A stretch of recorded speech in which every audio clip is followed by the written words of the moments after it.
बिस्मिल्लाहिर्रहमानिर्रहीम। अस्सलाम वालेकुम नाजरीन, यासिर वलीद स्पोर्ट्स मीडिया के साथ एक बार फिर आप तमाम देखने वालों की खिदमत में हाजिर है। सबसे पहले आप तमाम लोगों की चाहत, मोहब्बत, खुलूस का बेहद शुक्रिया जो आप कनेक्ट हैं, चैनल को सब्सक्राइब कर रहे हैं, कमेंट कर रहे हैं और अपनी राय का इजहार कर रहे हैं।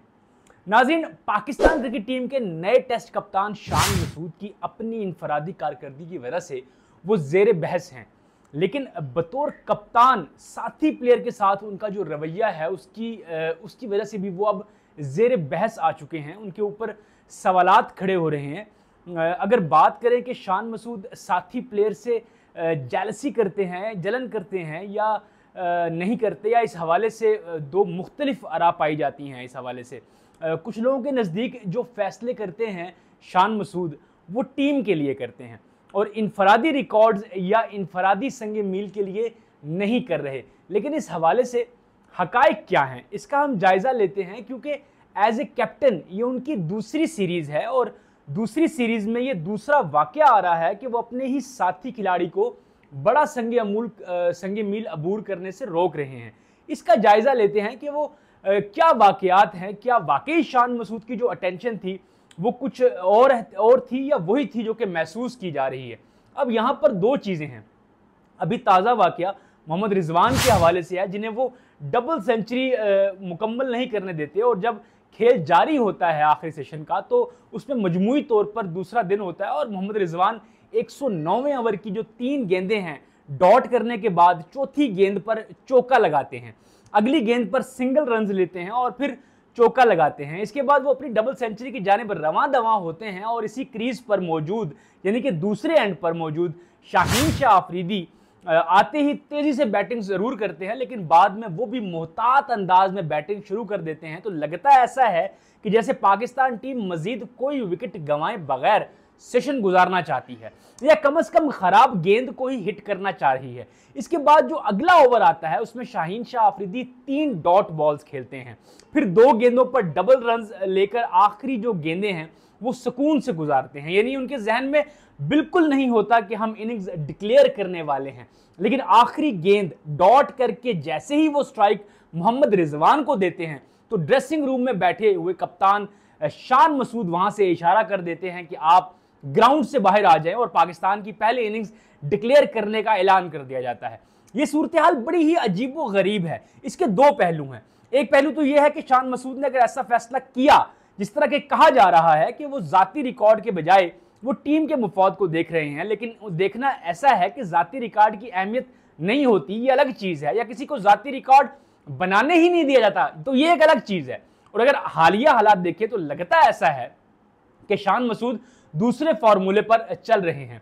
अब यहां पर सवालात ये हैं कि अगर शान मसूद के जहन में यही बात थी तो कम अज कम 5 ओवर्स पहले उनको पैगाम दे दिया जाता कि आपके पास ये ओवर्स हैं, आप तेजी से खेलें और अपनी डबल सेंचुरी मुकम्मल करें। क्योंकि ऐसा नहीं हो सकता कि एक खिलाड़ी को पता हो कि ये इनिंग्स की हमारी आखिरी 2 गेंदें हैं और वो दोनों ही डॉट बॉल करें, ऐसा नहीं हो सकता। वो फिर इस पर हर सूरत हिट करने की कोशिश करता है। तो इससे वाज़ेह होता है कि जो क्रीज पर बैट्समैन मौजूद हैं उनको इस बात का पता नहीं था कि हमारी इनिंग्स डिक्लेयर होने जा रही है। और दूसरी अहम बात यह है कि एक ऐसी पिच जो कि फ्लैट हो चुकी थी सारे दिन के खेल के बाद, तो इस पर बांग्लादेशी बैटर्स को बैटिंग करने का मौका देना और रन्स बनाने का मौका देना, क्या यह सही फैसला था? ये ऐसे दो सवालात हैं जो किसी हद तक शक पैदा कर रहे हैं कि शान मसूद के ऊपर इससे पहले जो वाकया हुआ, यानी कि जितना भी मामला है, इसके ऊपर शान मसूद की कप्तानी के ऊपर शक किया जा रहा है। और वो शान मसूद की अपनी, अगर हम इससे पहले की बात करें, जो इससे पहले वाकया हुआ था, तो वो शान मसूद की कप्तानी की पहली सीरीज थी एज ए कैप्टन दौरा ऑस्ट्रेलिया में। उसके पहले 2 टेस्ट मैचों में आमिर जमाल ने 12 विकेटें हासिल की थी और सिडनी में खेले जाने वाले आखिरी टेस्ट मैच की पहली इनिंग्स में वो 6 विकेटें हासिल करके ऑस्ट्रेलियावी सरजमीन पर एक बामी सीरीज में सबसे ज्यादा विकेटें हासिल करने का जो रिकॉर्ड था इमरान खान का और मुश्ताक अहमद का, वो तो बराबर करके दूसरे नंबर पर आ चुके थे। जबकि अजीम हफीज का रिकॉर्ड तोड़ने के लिए उन्हें मजीद सिर्फ 2 विकेटें दरकार थी और रिकॉर्ड बराबर करने के लिए 1 विकेट दरकार थी। और जब ऑस्ट्रेलियावी टीम की आखिरी इनिंग्स आई तो उन्हें बदकिस्मती से सिर्फ 130 रन का टारगेट मिल सका। तो ज्यादा उम्मीद यही की जा रही थी कि आमिर जमाल से बॉलिंग कराई जाएगी।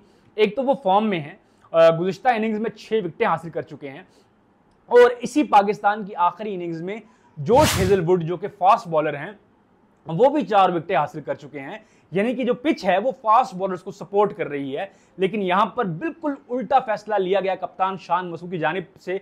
यहां पर यह हुआ कि मीर हमजा और out of form Sajid Khan जो कि स्पिनर हैं उनसे बॉलिंग करवाएगी, और उसके बाद भी आमिर जमाल को नहीं लाया गया बल्कि out of form Hussain Ali से बॉलिंग कराई गई।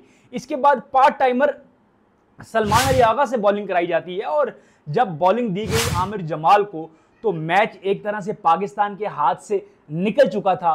डेविड वार्नर और स्टीव स्मिथ क्रीज पर सेट हो चुके थे। इस इनिंग्स में आमिर जमाल को सिर्फ 3 ओवर और 5 गेंदें कराने का मौका मिला, और हालांकि part timer spinner Salman Ali Agha से सिडनी की पिच पर 5 ओवर्स कराए गए, तो यह फैसला जो था, ये सूरत हाल है, ये किसी और जानिब जो है वो इशारा कर रही है कि लगता ऐसा है कि आमिर जमाल को शान मसूद ने जानबूझकर मौका नहीं दिया था। तो ये सूरत हाल है, वो ये चीज़ें हैं जो कि जहनों में मौजूद हैं। अब शान मसूद ऐसे फैसले क्यों कर रहे हैं, उनकी नीयत क्या है, ये तो खुदा ही बेहतर जानते। लेकिन तवातर के साथ ऐसे फैसले और ऐसे वाकयात उनके किरदार पर सवालात ज़रूर खड़े कर रहे हैं। जी नाज़रीन, ये था हमारा अब तक का स्पोर्ट्स मेनिया। उम्मीद करता हूँ कि आपको हमारा प्रोग्राम पसंद आया होगा। प्रोग्राम पसंद आए तो वीडियो को लाइक करें, शेयर करें, कमेंट करें, अपनी राय का इजहार करें। अपने मेज़बान यासिर वलीद को दीजिए इजाज़त। अल्लाह हाफ़िज़।